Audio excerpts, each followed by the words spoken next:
மனம் திரும்புங்கள், பரலோக ராஜ்யம் சமீபித்திருக்கிறது என்று சொல்லப்படுகிறது. மனம் திரும்புங்கள், மனம் திரும்புதலுக்கு ஏற்ற கனிகளை கொடுங்கள் என்று வேதவசனம் சொல்லுகிறது. அவ்விதமாய் ஒவ்வொரு வசனங்களும் நமக்கு கொடுக்கப்படுகிறது. நம்முடைய வாழ்க்கையிலே நாம் மனம் திரும்ப வேண்டும். பாவிகளாய் அக்கிரமக்காலாய் இருந்த நம் ஒவ்வொருவரையும் தேவன் சந்தித்தார், ரட்சித்தார், தேவ சமூகத்திலே கூட்டி சேர்த்தார். இனி பிழைப்போமோ என்று தெரியாத நிலைமையிலே அழிந்து போவேனோ மடிந்து போவேனோ என்று சொல்லி அங்கலாய்த்து தேவ சமூகத்திலே கடந்து வந்த ஜனங்கள் உண்டு. ஆனால் அவருடைய வாழ்க்கையிலே தேவன் அநேக அதிசயங்களை, அற்புதங்களை செய்திருக்கிறார், வியாதிகளை சுகப்படுத்தி இருக்கிறார். ஆனாலும் கூட நாட்கள் செல்ல செல்ல நம்முடைய வாழ்க்கையில் அந்த விசுவாசமானது குறைகிறது. கடந்து வந்த நாட்களில் நம்முடைய வாழ்க்கையிலே மிகவும் விசுவாசத்தோடு நம்முடைய காரியங்கள் எல்லாம் தேவன் வெற்றியாய் நடத்தினார். அதுபோல ஒவ்வொரு நாட்களும் தேவன் நடத்தி கொண்டே இருக்கிறார். ஆனால் நம்முடைய வாழ்க்கையிலே நாம் பல காரியங்கள், உலக பிரகாரமான காரியங்களை நாம் சிந்திக்கிறதுனாலும் அதை நேடிக்கொள்ள நினைக்கிறதுனாலும் நம்முடைய வாழ்க்கையில் இந்த விசுவாச வாழ்க்கையானது கொஞ்சம் கொஞ்சமாக குறைந்து கொண்டு வருகிறது.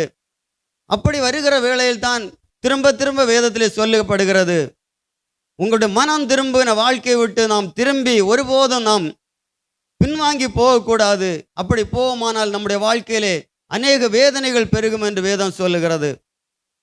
நம்முடைய வாழ்க்கையிலே தேவன் நம்மை அந்த பரலோக வாக்கியத்தை அனுபவிக்கும்படியாக அந்த பூமியிலே இருக்கிற நாளிலே பரலோக வாக்கியங்களை அனுபவிக்கக்கூடிய பெரிய வாக்கியத்தை நமக்கு தந்திருக்கிறார்.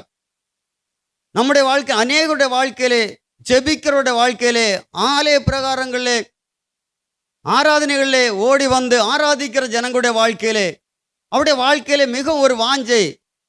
அதாவது வேதம் சொல்லுகிறது பாருங்கள், மான்கள் நீரோடு வாஞ்சித்து கதறுவது போல என் ஆத்துமா அவருடைய வசனத்தை வாஞ்சித்து கதறுகிறது என்று பார்க்கிறோம். அவ்விதமாய் அவருடைய வசனம் நமக்குள்ளே ஒரு வாஞ்சியோடு தாகத்தோடு நாம் கேட்போமானால் அந்த வசனங்கள் நம்முடைய உள்ளத்திலே கிரியை செய்யும். அல்ல ஏனோ தானோ என்று நாம் வாசித்து வந்து இருந்தோ கடந்து போனோமானால் அதிலே நம்முடைய வாழ்க்கையிலே நாம் நேடிக்கொள்ளுகிறது நாம் நினைக்கிற வண்ணமாய் நமக்கு கிடைக்கிறதில்லை. வேதத்திலே பார்க்கிறோம், நீ வேண்டிக் கொள்ள நினைக்கிறதுக்கும் அதிகமாய் வல்லமையாய் நமக்குள்ளே கிரியை செய்கிற தேவன் என்பதை நாங்கள் வாசிக்கிறோம்.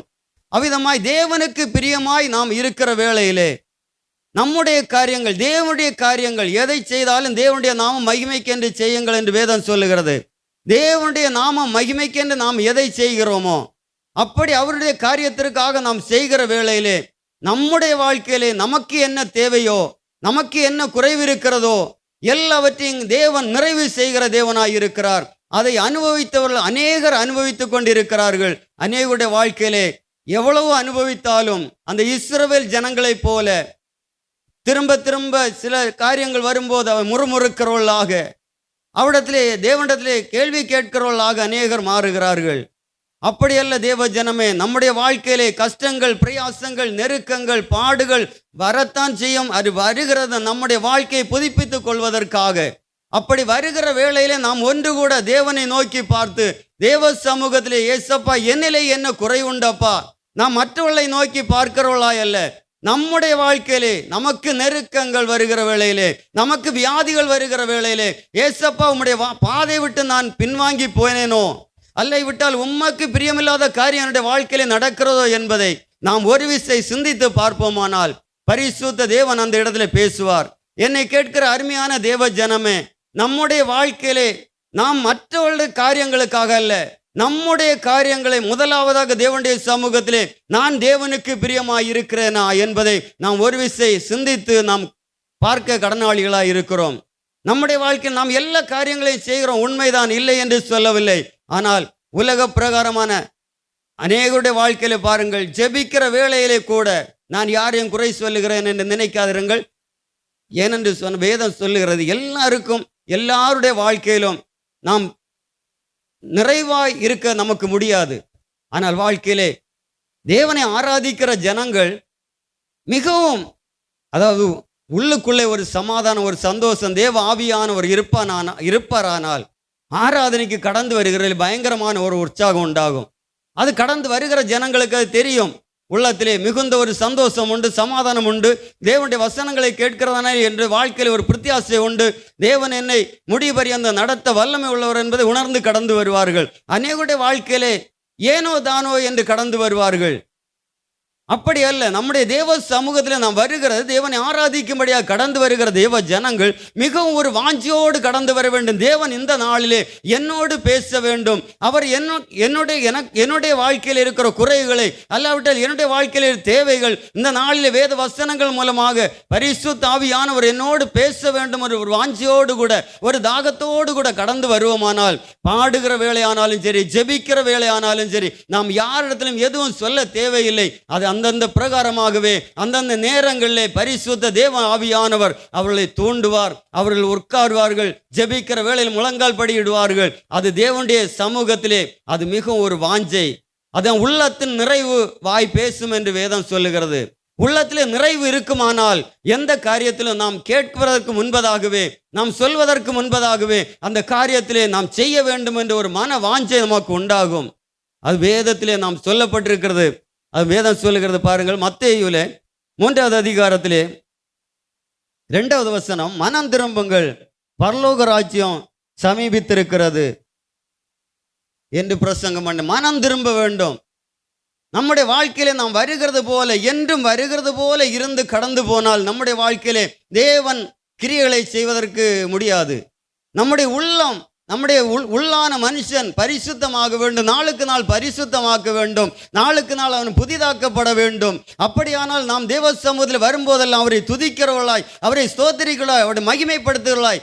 எல்லா காரியம் தேவன் சகலத்தையும் நமக்கு நிறைவாய் தந்திருக்கிறார், நிறைவாக ஆசீர்வதித்திருக்கிறார். நாம் கேட்க வேண்டியது நம்முடைய கடமை. நாம் பெற்றுக்கொள்ள வேண்டியது, அவன் பெற்றுக்கொள்ள நாம் தகுதி உள்ளவர்களாகி அதை பெற்றுக்கொள்ள வேண்டும். நாம் கேட்கிறவர்கள் எல்லாரும், அதாவது வேதம் சொல்லுகிற பந்தசாலையில் ஓடுகிற எல்லாரும் ஓடுவார்கள், ஆனால் பெற்றுக்கொள்ளத்தக்கதாக ஓடுங்கள் என்று வேதம் சொல்லுகிறது. அதற்கான பாதை உண்டு. நாம் எங்கு மனம் போன போக்கிலே ஓடுவோமானால் பெற்றுக்கொள்ள முடியாது. பாருங்கள், நம்முடைய மனதை அடக்கி ஒடுக்கி தேவனுக்கு பிரியமான காரியம் என்பதை நாம் உணர்ந்து அதன்படிதான் ஓட வேண்டும். அப்பொழுதுதான் அதை நாம் பிடித்து கொள்ள முடியும். பாருங்கள், அப்படிதான் தேவன் வேதம் சொல்லுகிறது. நமக்கு மனம் போன போக்கில் எல்லா காரியங்களும் செய்துவிட்டு தேவ சமூகத்தில் வந்து கர்த்தாவே கர்த்தாவே என்று விழித்து ஒரு நன்மையும் கிடைக்காது. தேவனுக்கு பிரியமான காரியத்தை நாம் செய்வோமானால், தேவனுக்கு பிரியமாய் நாம் வாழ்வோமானால், நம்முடைய வாழ்க்கையிலே நம்முடைய மனம் மறுரூபம் ஆக்கப்படுமானால் பரிசுத்த தேவன் நமக்குள்ளே வாசம் பண்ணுவார். அதனால ஒரு பெரிய சந்தோஷம் நமக்குள்ளே உண்டாகும், பெரிய சமாதானம் உண்டாகும். கர்த்தருடைய ஆவியானவர் நம்மோடு கூட இருந்து எந்த துன்பங்கள் வந்தாலும், எந்த நெருக்கங்கள் வந்தாலும் பரிசுத்த தேவன் நம்மோடு பேசுவார். எதை குறித்து நாம் கலங்க மாட்டோம். வேதம் சொல்லி, நீங்கள் ஒன்றுக்கும் கவலைப்படாமல் உங்கள் விண்ணப்பங்கள் எல்லாம் ஸ்தோத்திரத்தோடு கூடிய ஜெபத்தினால் தேவனுக்கு தெரியப்படுது. நம்முடைய தேவைகள் எல்லாம் தேவனுக்கு தெரியும். நம்முடைய வாயின் சொல் புறவதற்கு முன்னே எல்லாவற்றையும் அறிந்திருக்கிறார். ஆனால் நம்முடைய வாழ்க்கையிலே அவைகளை பெற்றுக்கொள்வதற்கான தகுதி நமக்கு இருக்கிறதா? நான் அப்படி தேவனுடைய சித்தப்படி நான் செய்கிறேன் என்பதை நாம் ஒன்று கூட நாம் சிந்தித்து பார்க்க வேண்டும். அப்படி சிந்தித்து பார்க்கிற வேளையிலே நம்முடைய வாழ்க்கையிலே குறைவுகள் இருந்தால் பரிசுத்த ஆவியானவர் நமக்கு உணர்த்துவார். பரிசுத்த தேவன் நம்மை வழி நடத்துவார். அவருடைய பாதையிலே நம்மை நடத்துவார். நம்முடைய குறைகளை நீக்குவார், நிறைவை கொண்டு வருவார். தேவன் நிறைவுள்ள தேவன். அவர் குறைவுள்ளவர் அல்ல, அவர் மரித்தவர் அல்ல, அவர் ஜீவனோடு உள்ள இருக்கிற தேவன். ஒரு நாளும் அவருக்கு மரணம் இல்லை. அவர் என்றென்றைக்கு நித்திய காலமாய் ஜீவிக்கிற தெய்வம் என்பதை நாம் உணர வேண்டும். தேவனுடைய சமூகத்திலே அதன் சகல நன்மைகளுக்கும் சகல ஆசீர்வாதங்களுக்கும் ஊற்றும் உறைவிடமானவர் என் ஏசப்பா மாத்திரமே. அவரிடத்தில் மாத்திரமே நமக்கு எல்லா குறைவுகளும் நீங்கும், எல்லா வியாதிகளும் மாறும், எல்லா பிரச்சனைகளையும் மாற்ற அவரால் முடியும். தானியோட வாழ்க்கையிலே நாம் கடந்த நாட்களில் கேட்டோம் பாருங்க, எவ்வளவுதான் பிரயாசங்கள் நெருக்கங்கள் வந்தாலும் கூட தேவ சமூகத்திலே ஜெபிக்கிறதிலே அவன் தளர்ந்து போகாதபடி ஜெபித்த நிமித்தமாகத்தான் அங்கு விடுதலையை பெற்றுக்கொண்டதை பார்க்கிறோம். அதுபோல நம்முடைய வாழ்க்கையில ஒரு மன மாறுதல் வேண்டும். நாம் ஆராதிக்க வந்து கடந்து வந்த நாள் முதல் ஒரு நாளும் நம்முடைய வாழ்க்கையில ஒரு மாற்றம் இல்லை, நம்முடைய பேச்சிலே ஒரு மாற்றம் இல்லை, நடக்கையிலே ஒரு மாற்றம் இல்லை என்று சொன்னால் எந்த பிரயோஜனமும் இல்லை. பாருங்கள், நம்முடைய வாழ்க்கை நாளுக்கு நாள் புதிதாக்கப்பட வேண்டும். நாளுக்கு நம்முடைய வாழ்க்கை பிரகாசம் உள்ளதாய் மாற வேண்டும். நம்மளை பார்க்கிற ஜனங்கள் நம்மை உற்று பார்ப்பார்கள், ஒவ்வொரு நாளும் பார்ப்பார்கள். ஆலய பிரகாரங்களில் போகிறான் வருகிறான், இவருடைய வாழ்க்கை இப்படியா இருக்கிறது என்று சொல்லி அநேகர் நம்மை உற்று பார்ப்பார்கள். நம்முடைய வாழ்க்கை பிரகாசம் உள்ளதாய், மற்றவர்களுக்கு ஒளி கொடுக்கிறதாய், உப்பை போல சாரமேறின வார்த்தைகளாய் இருக்குமானால் அந்த வாழ்க்கையை உற்று பார்ப்பார்கள். அப்படியே ஜனங்கள் ரட்சிக்கப்படுவார்கள், கடந்து வருவார்கள். தேவ சமூகத்திலே அது மிகவும் தேவையாயிருக்கிறது. அவ்விதமாகத்தான் தேவன் வேதம் சொல்லுகிறது, மனம் திரும்புங்கள், பரலோக ராஜ்யம் சமீபித்திருக்கிறது என்று வேதம் சொல்லுகிறது. பாருங்கள், மத்தேயு 4வது அதிகாரம் 14, 15, 16 வசனங்களை வாசியுங்கள். மத்தேயு 4வது அதிகாரம். ஹல்லேலூயா, ஸ்தோத்திரம் ஆண்டவரே, ஹல்லேலூயா, ஆமென், ஸ்தோத்திரம்.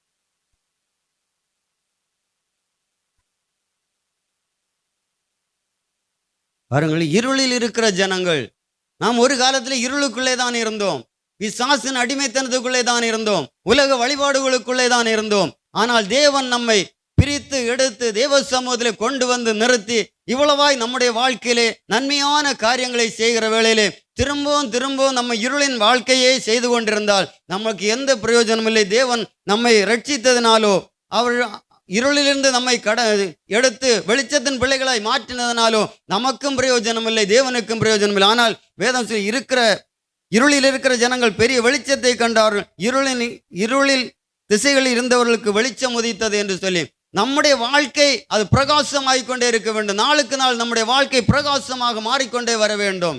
நாளுக்கு நாள் வேதம் வாசிக்கிறதிலே ஜெபிக்கிறதிலே அதிகமாய் தரித்திருந்து அவருடைய அன்பிலே நிலைத்திருக்கிறவர்களாக இருந்தால் நம்முடைய வாழ்க்கையிலே இருளின் அதிகாரம் ஒருபோதும் நம்மை பற்றி கொள்ளாது. பாருங்கள், ஒருபோதும் பற்றி கொள்ளாது.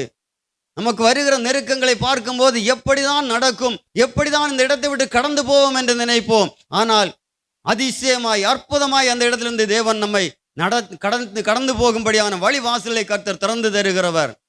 நம்முடைய வாழ்க்கையில கடன் பிரச்சனைகள் இருக்கலாம், வியாதிகள் இருக்கலாம், பலவீனங்கள், எல்லாவற்றிலும் தேவ சமூகத்தில் ஏசப்பா நன்றி அப்பா, நீர் தந்த சுகத்திற்காய் நன்றி என்று சொல்லி ஒவ்வொரு நாளும் அதிகாலையிலும் மாலையிலும் ஏசப்பா பலவீனமாய் இருந்த நாட்களிலே அதை பலவீனத்தை குறித்து கவலைப்படாதபடி ஏசப்பா எனக்கு சுகம் தந்ததற்காய் நன்றி என்று சொல்லி திரும்ப திரும்ப அவருக்கு நன்றி சொல்லுகிற வேளையிலே அந்த பலவீனங்கள் எல்லாம் மாறி தேவனை மகிமைப்படுத்தத்தான் நம்முடைய வாழ்க்கையில் உள்ள அந்த குறைவுகள், பலவீனங்கள், கடன் பிரச்சனைகள் எல்லாம் மாறும். என்றைக்கும் என்னுடைய வாழ்க்கையில கடன் இருக்கிறது, நான் பாவியாக இருக்கிறேன் என்று சொல்லி நாம் ஒவ்வொரு நாளும் நம்மை தாழ்த்தி கொண்டே இருப்போமானால் அப்படி அல்ல. தேவ சமூகத்தில் நம்மை தாழ்த்த வேண்டியது முக்கியமானது, நம்மை தாழ்த்த வேண்டும். ஆனால் தேவனை மகிமைப்படுத்தி கொண்டே இருக்க வேண்டும். தேவனுடைய காரியங்களே எதை கேட்டாலும் தேவன் தருவார். விசுவாசத்தோடு கேட்க வேண்டும். எந்த காரியத்திலும் தேவனுடைய காரியங்களை கேட்கும்போது நம்ம விசுவாசத்தோடு கூட கேட்க வேண்டும். எதை கேட்டாலும் தேவன் நமக்கு தர வல்லமையுள்ளவர். ஆனால் தேவனுக்கு பிரியமானதாக இருக்க வேண்டும், அது நமக்கு பிரயோஜனம் உள்ளதாக இருக்க வேண்டும். எல்லா காரியங்களிலும் தேவன் நமக்கு பதில் தருகிற தெய்வம் அல்ல. வேதம் சொல்கிறது, மத்தேயு 4:17 பார்க்கும்போது நம்ம வாசிங்க.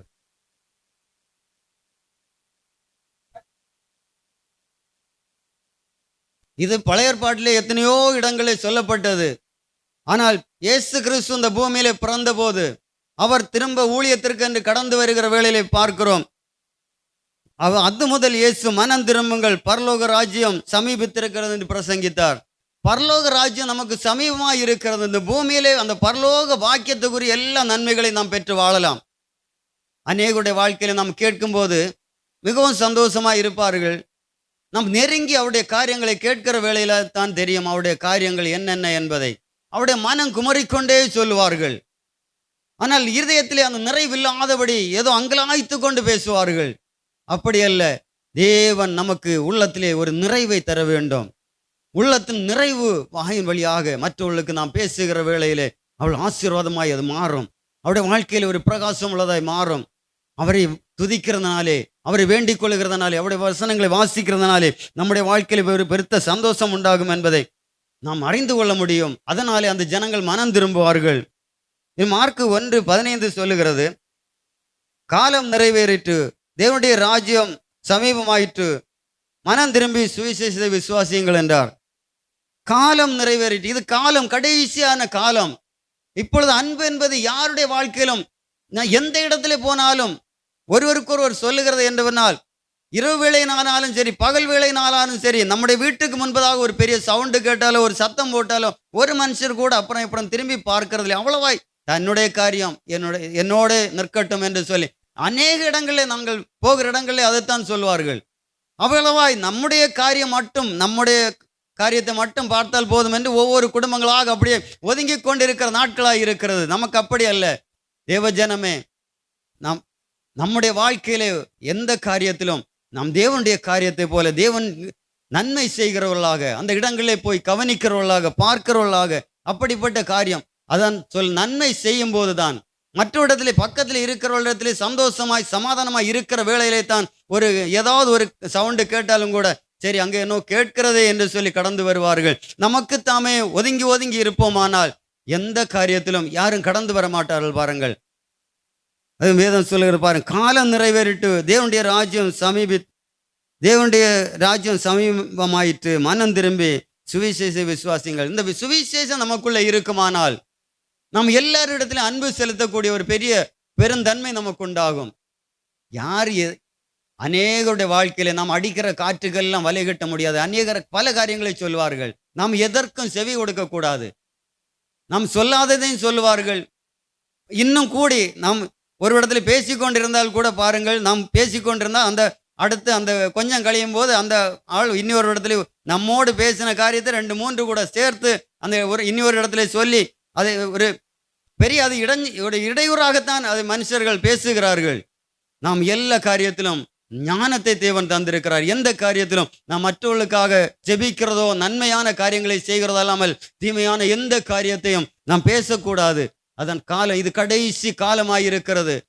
இந்த தேசத்தின் அழிவுக்கு நேராய், அதாவது பாவம் பெருகினதாய், மரணம் எங்கு பார்த்தாலும் எந்த காரியத்திலே பார்த்தாலும் அன்பில்லாதவர்களாய் பெருகி, அன்பில்லாத காரணத்தினாலே துன்மார்க்கமானது பெருகி கொண்டே வந்து கொண்டிருக்கிறது. அதனால் அது கடைசி காலம் என்பதை நாம் உணர்ந்து தேவனுடைய சமூகத்திலே மனம் திரும்பி அவருடைய சுவிசேஷத்தை விசுவாசித்து அந்த சுவிசேஷம் நமக்குள்ளே இருக்குமாண்டால் நம் பக்கத்திலே அக்கம் பக்கம் இருக்கிறவர்களிடத்திலே அன்பு கூர்ந்து அவர்கள் செய்த பாவங்களானாலும் நமக்கு விரோதமாக அநேக காரியங்கள் செய்யலாம். ஆனால் அவைகளை எல்லாம் மன்னிக்கிறவர்களாக, மறக்கிறவர்களாக தேவன் சொன்னாரே, அவர் இயேசுப்பா யூதாஸ் அவனை காட்டி கொடுக்க நண்பனே என்று சொல்லி எவ்வளவான பாடுகளுக்கு உள்ளதாக தேவன் அவரை அந்த தேவன் போகிற பாடுகளை எல்லாம் நினைத்திருக்கிறார். ஆனாலும் கூட அவன் அந்த காட்டி கொடுக்கிறவளை அவனை பற்றிய எந்த காரியத்தை அவர் சிந்திக்கவில்லை. சிநேகிதனே என்று. அதே போலதான் நம்முடைய வாழ்க்கையிலே நமக்கு எதிராக எந்த காரியத்தை பேசினாலும் அவளை நாம் சிநேகிப்போமானால் நம்முடைய வாழ்க்கையிலே தேவன் பெரிய காரியங்களை செய்வார். நாம் அவர்கள் செய்தார்கள் என்று சொல்லி நாம் திரும்ப அப்படி இருக்கிறவர்களாய் அல்ல, அதற்கு மாறாக நாம் செய்ய வேண்டும். நாம் நம்முடைய வாழ்க்கையிலே வேறொருவர் நமக்கு இன்ன காரியத்தை செய்வார் என்று நாம் விசுவாசிக்கிறதை விட, நாம் பார்க்கிறதை விட நாம் அந்த காரியத்தை செய்ய வேண்டும் என்று வேதம் சொல்லுகிறது. அதுபோல நம்முடைய வாழ்க்கையிலே அநேக காரியங்களை சொல்ல முடியும். ஆனால் நம்முடைய வாழ்க்கையிலே தேவன் சொன்னது என்னவென்றால் நாம் நன்மையான காரியங்களை செய்ய வேண்டும். அவர்கள் செய்தாலும் சரி, செய்யாவிட்டாலும் சரி, அந்த காரியத்திற்கு பதிலாக நாம் நன்மையான காரியங்களை செய்ய வேண்டும். அதுதான் வேதம் சொல்லுகிறது. இன்னும் ஒரு வசனத்தை கூட வாசியுங்கள். மத்தேயு 3வது அதிகாரம் 2வது வசனமா 6வது வசனமா?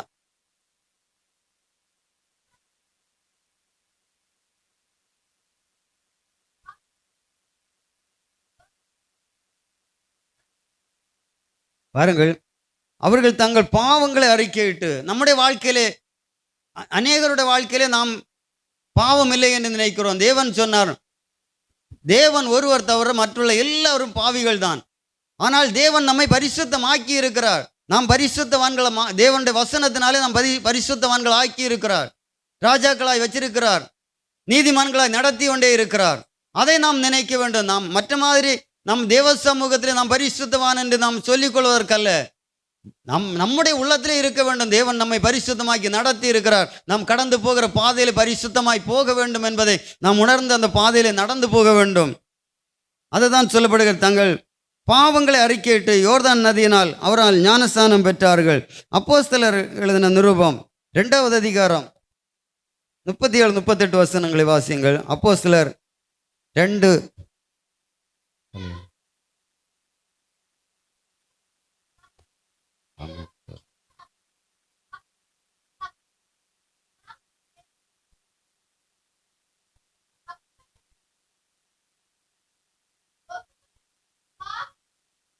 ஹalleluya.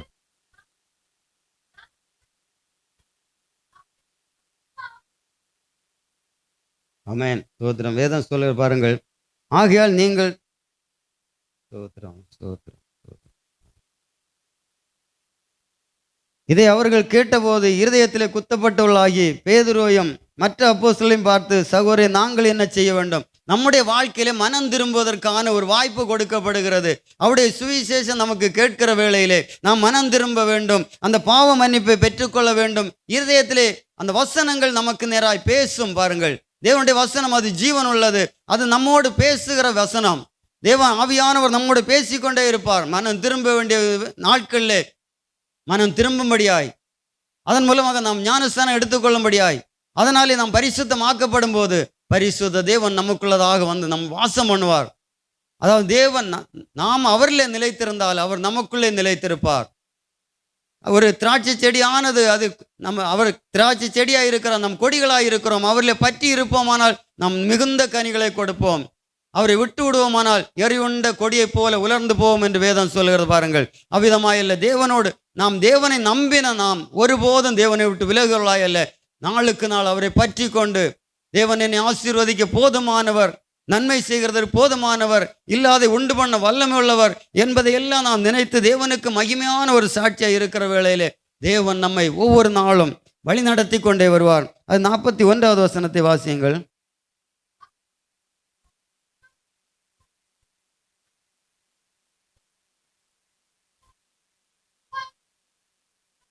பாருங்கள், அவருடைய வசனத்தை சந்தோஷமாய் ஏற்றுக்கொண்டவள். அதாவது தேவனுடைய வசனம் நமக்குள்ளே வரும்போது, தேவனுடைய வசனங்கள் பேசப்படும் போது, மனம் திரும்புங்கள் பரலோகராஜ்யம் சமீபத்திருக்கிறது நாம் கேட்கிற வசனங்கள் நம்முடைய இருதயத்துக்குள்ளே வரும்போது அது பேசும் நம்மோடு. நீ மனம் திரும்பலாமே, இப்பொழுது மனம் திரும்பலாமே. சத்ரு சொல்லுவான், இன்னும் கொஞ்ச நாள் கழியட்டும், இன்னும் கொஞ்ச நாள் கழியட்டும் என்று சொல்லி. அப்படி அல்ல, தேவனுக்கு நாம் கீழ்ப்படுகிற வேளையிலே, ஏசப்பா உங்க சித்தப்படி என்னை நடத்துங்க என்று சொல்லி தேவ சமூகத்தில் கொடுக்கிற வேளையிலே நாம் மனம் திரும்புவோம். அதனாலே ஞானஸ்தானத்தை பெற்றுக்கொள்வோம். அதனாலே தேவனுடைய பிள்ளையாக மாறுவோம். அதற்கு அப்புறமாக நாம் பரிசுத்தமாக வாழ்க்கை வாழுகிற வேளையிலே நம்மோடு கூட தேவன் ஒவ்வொரு நாளும் கடந்து வந்து நம்மோடு கூட நன்மையான காரியங்களை செய்கிறவராய் ஒவ்வொரு நாளும். அதே வேதம் சொல்லுகிறது. மத்தேயு 3வது அதிகாரம் 7வது வசனத்தை வாசியுங்கள். 3:7.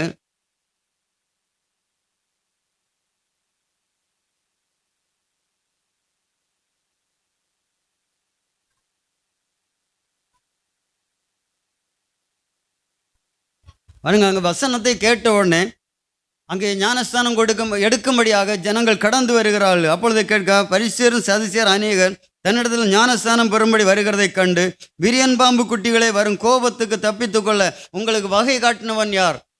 அதாவது அந்த மகா கொடிய வேதனை. அது சங்கீதம் 2 கடைசி வசனம் சொல்லுகிறது, குமாரன் கோபம் கொள்ளாமலும் நீங்கள் வழியிலே அழியாமலும் இருக்கும்படி அவரை முத்தம் செய்யுங்கள். கொஞ்ச காலத்திலே அவருடைய கோபம் பற்றி எரியும். அவரை அண்டிக் கொள்ளுகிற மனுஷன் பாக்கியவான். இப்பொழுது இதுதான் கடைசி நாட்கள். அவர் இந்த நாட்கள் தான் அண்டிக் கொள்ள வேண்டும். இனி நமக்கு காலம் கிடைக்குமோ கிடைக்காதோ அது நமக்கு தெரியாது. தேவன் கொடுக்கிற நாட்களை நாம் பிரயோஜனப்படுத்திக் கொள்ள வேண்டும். அதான் காலம் நிறைவேறிட்டு என்று சொல்லப்படுகிறது. நாம் இந்த நாட்களில் தேவனுக்கு பிரியமானதை, பொல்லாத காலம் வரப்போகிறது. நாம் நிற்கக்கூடாது. நிற்கிறவன் விழுந்து போகாதபடி தன்னை காத்துக்கொள்ள கடவன் வேதம் சொல்லுகிறது. பாருங்க, அதுபோல நாம் இன்றைக்கு இருக்கிறோம். இன் வரு கோபத்துக்கு தப்பித்து கொள்ள அந்த நாளிலே நாம் யாரிடத்திலும் எங்கேயும் ஓட முடியாது. அவ்வளவு பெரிய அழிவுகள் வரப்போகிறது. அதை இந்த நாட்களே நாம் மனம் திரும்பி அதை ஏற்றுக்கொண்டால், தேவனுடைய சமூகத்திலே அந்த மன்னிப்பை பெற்றுக்கொள்வோமானால், அவருடைய சமூகத்தில் அவருடைய வேத வசனங்களை நம் உள்ளத்தில் ஏற்றுக்கொள்வோமானால், அந்த மனம் திரும்புகிற அனுபவம், அந்த சுவிசேஷத்தை ஏற்றுக்கொள்ளுகிற அனுபவம் இருக்குமானால் நம்முடைய வாழ்க்கையிலே ஒரு பிரத்தியாசை உண்டாகும். தேவன் ஒருபோதும் நம்மை கைவிட மாட்டார். ஆபத்திலே நம்மை ஒப்பு கொடுக்க மாட்டார். தேவன் நமக்கு நன்மையானதை தருவார் என்று சொல்லி இன்னும் சங்கீதம் 9:10 வசனங்களை வாசியுங்கள். சங்கீதம் 9:10 வசனங்கள். ஆமென். ஆவியானவரே ஸ்தோத்திரம் அப்பா.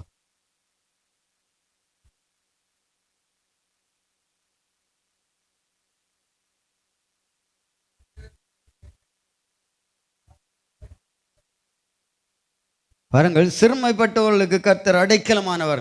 ஏனென்று சொன்னால், இப்படியாக அவருடைய வசனங்களை கேட்கிற நாம் அவருடைய வார்த்தைக்கு கீழ்ப்படிந்து நான் ஞானஸ்தானம் எடுத்துக்கொண்டு அவருக்கு பிரியமாய் வாழும்போது, தேவனுடைய சித்தத்தின்படி வாழுகிற வேளையிலே எல்லா காரியத்திலும் தேவனுக்கு எதை செய்தால் நாம் உற்சாகமாய் நம்முடைய மனப்பூர்வமாய் தேவன் நமக்கு இதற்கெல்லாம் பிரதிபலம் உண்டு.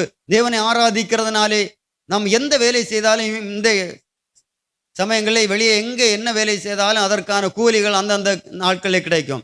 ஆனால் தேவனை ஆராதிக்கிற பிள்ளைகளுக்கு தேவன் கடைசி நாட்களில் வைத்திருக்கிறார். ஒரு பிரதிபலனை கொடுக்கும்படியாக அவர் வேலை செய்தவர்களுக்கு வேலைக்கான கூலியை கொடுக்கும்படியாக ஒரு நாள் கடந்து வருவார். அந்த நாட்கள் இந்த நாட்களில் அதன் உற்சாகமாய் இந்த நாளில் பணம் கிடைக்கும் என்று அநேகர் ஓடி ஓடி வேலை செய்வார்கள். அது இந்த உலகத்தோடு அழிந்து போகும். ஆனால் உலகத்தில் அழியாத ஒன்று, நாம் பரலோகத்திலே நாம் கடந்து போகும்போது அங்கே நமக்கு பொக்கிஷங்கள் உண்டாயிருக்க வேண்டுமானால் ஆராதிக்கிறதிலே நாம் முந்திக் கொள்ளும் போது, அவருடைய சமூகத்தில் வேலை செய்கிறதில் முந்திக் கொள்ளும் போது, எல்லா தேவனுடைய காரியங்களை முந்துகிற வேளையிலே அதற்கான பிரதிபலன்களை எல்லாம் பரலோக பாக்கியத்திலே தேவன் நமக்காக வைத்திருக்கிறார் என்பதை நாம் இந்த நாட்களை உணர்ந்து கொள்ள வேண்டும்.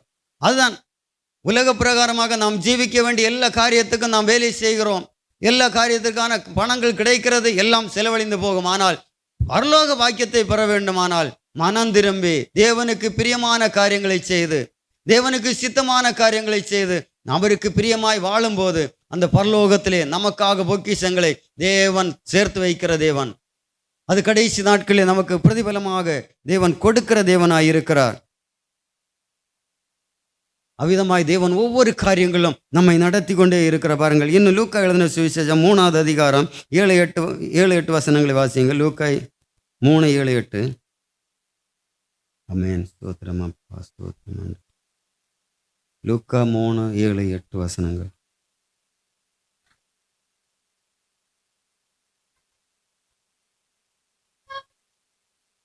ஆமென்.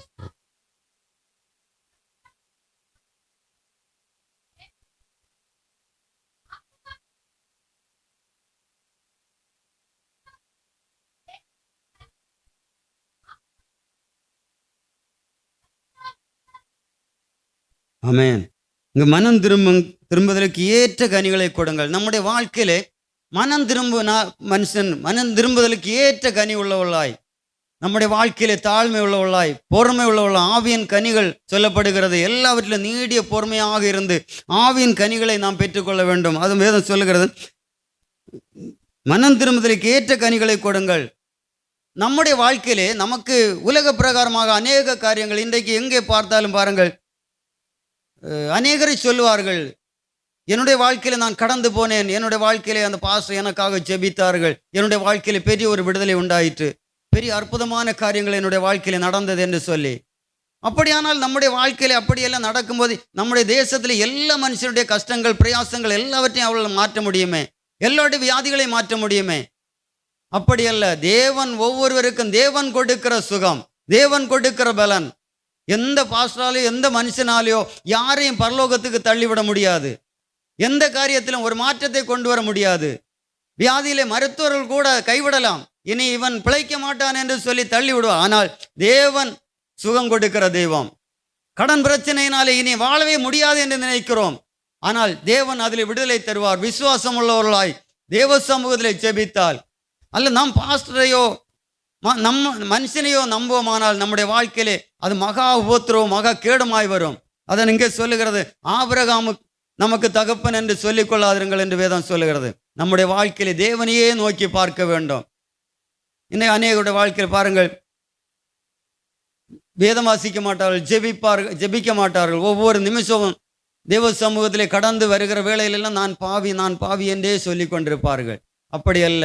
தேவன் நம்முடைய பாவங்களை மன்னித்து விட்டார், நம்முடைய அக்கிரமங்களை எல்லாம் நீக்கி விட்டார், நம்மளை பரிசுத்தமாக்கி இருக்கிறார். அந்த உள்ளான ஒரு நம்பிக்கை நம்முடைய வாழ்க்கையில் வருமானால் பரிசுத்த தேவன் கிரியை செய்வார் நம்முடைய உள்ளத்திலே.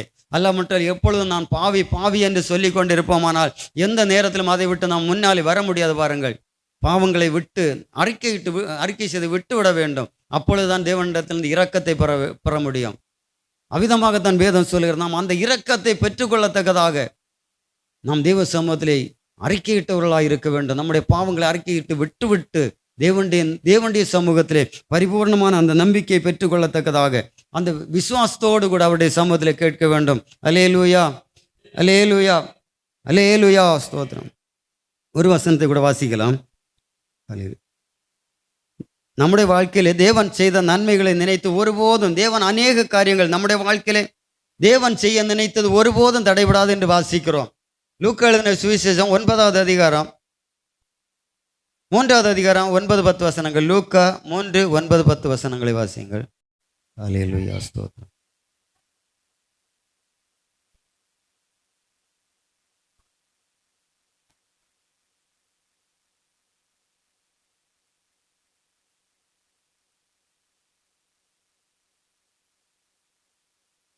அல்லேலூயா.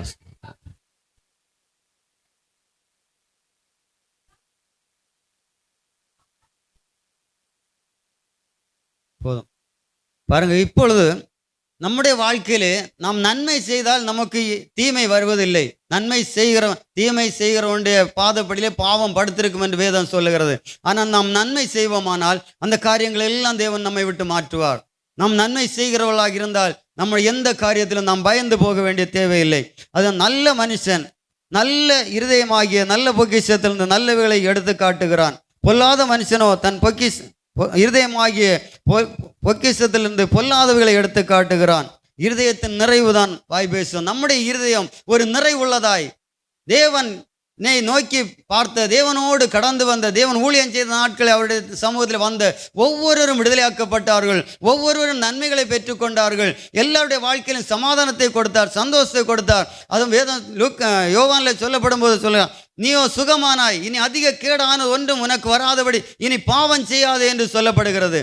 நாம் வாழ்க்கையிலே ஒரு விசை நாம் மனம் திரும்பி தேவனை ஏற்றுக்கொண்ட பிற்பாடு நம்முடைய வாழ்க்கையிலே திரும்பவும் நாம் பாவம் செய்வோமானால் நம்முடைய வாழ்க்கையிலே கனி கொடுக்கிற அனுபவம் இருக்காது. நம்முடைய வாழ்க்கையிலே தீமைகள் நம்மை பின்னும் தொடர்ந்து வரும். அதிலே நமக்கு விடுதலை கிடைக்கிறதில்லை.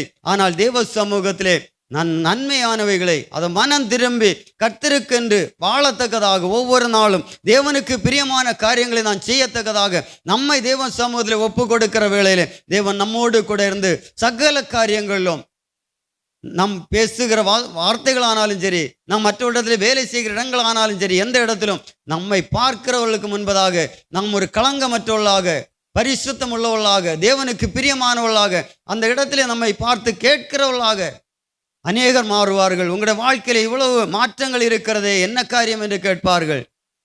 ஆனால் நம்முடைய வார்த்தைகள் மிகவும், அதாவது வேதம் சொல்லுகிறது, கேட்கிறதுக்கு தீவிரமாயும் பேசுகிறதுக்கு நிதானமாயும் இருங்கள் என்று.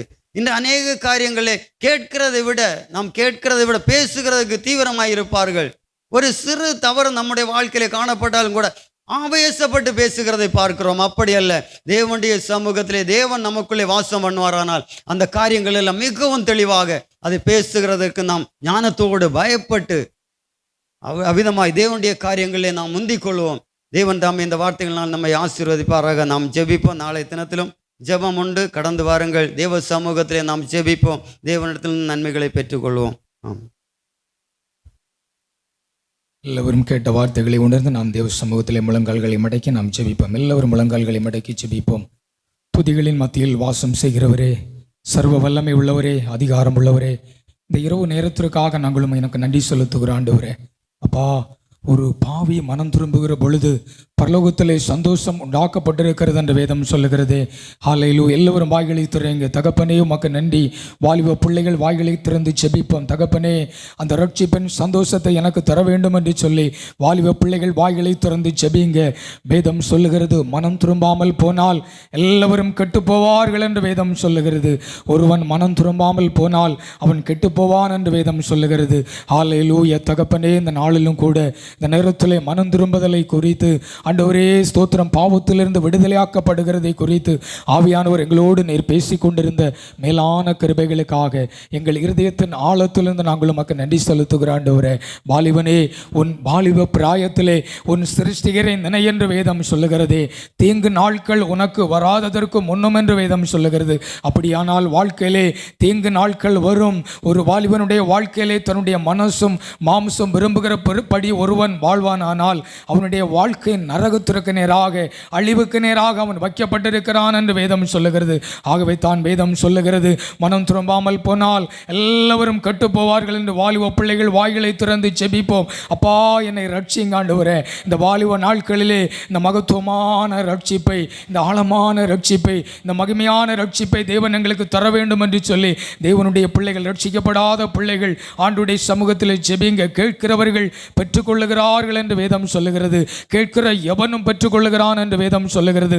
என்னவென்றால், கர்த்தராகிய இயேசுவை நீ உன் வாயினாலே அறிக்கையிட்டு தேவன் அவரை மரித்தோரிலிருந்து எழுப்பினார் என்று உன் இருதயத்திலே நீ விசுவாசித்தால் நீ ரட்சிக்கப்படுவாய் என்று வேதம் சொல்லுகிறது.